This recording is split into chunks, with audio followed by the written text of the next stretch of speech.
পুরুলিয়া শহরকে যানজটমুক্ত করতে অভিযানে নামল পুরুলিয়া পৌরসভা।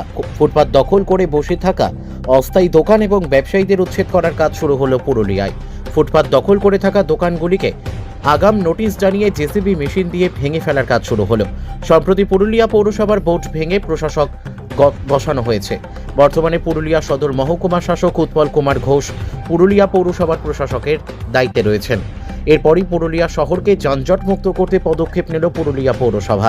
পুরুলিয়া শহরের বিভিন্ন রাস্তায় ফুটপাত দখল করে অস্থায়ী দোকান বা ব্যবসা চালাচ্ছেন বহু মানুষ। এর ফলে নিত্যদিন যানজট সহ নানান সমস্যার সম্মুখীন হতে হচ্ছে সাধারণ মানুষকে।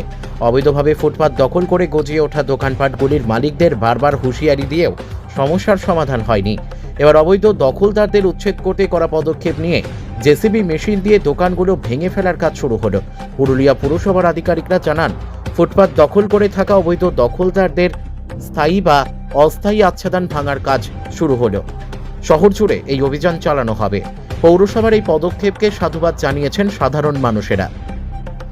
পুরুলিয়া থেকে বিশ্বজিৎ সিং সর্দারের রিপোর্ট, বিগ নিউজ বাংলা।